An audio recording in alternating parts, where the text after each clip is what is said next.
Everybody got it? Talk about if you want to trade anybody. You got 1 minute.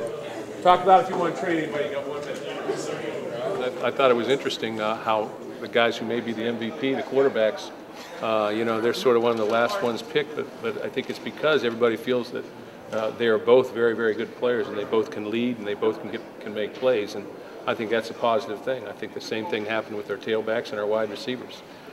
It's not that that there's an absence of those players. It's that those players have made plays throughout the spring. I think that's a positive thing. The spring game around here kind of died for a few years, partly because of construction, but it seems to be getting back. Big crowd last year. Mark says he may have 40,000 with a nice day Saturday. Is that important to you too? Well, I think what it's important to is our program.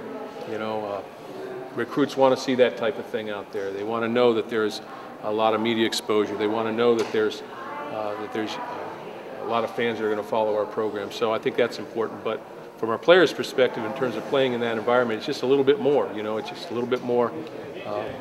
They need to be a little more consistent, a little bit more attention to detail, a little more effort, all those things, because it's as close as we can get to a game right now. It seems like it sort of always plays out that I think the majority of the number one offensive linemen are on the green. It looks like the number one defensive linemen are on the white. So, but it looks pretty balanced when you look at it. If you're evaluating it as a coach, it's pretty balanced. So it'll be a good game.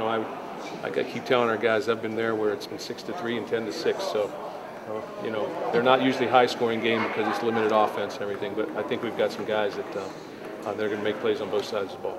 I just think that it'll be a great opportunity for everybody to see our guys, and we're a little bit deeper this year than we were last year, and with their incoming freshmen, there'll be a lot of those guys here as well.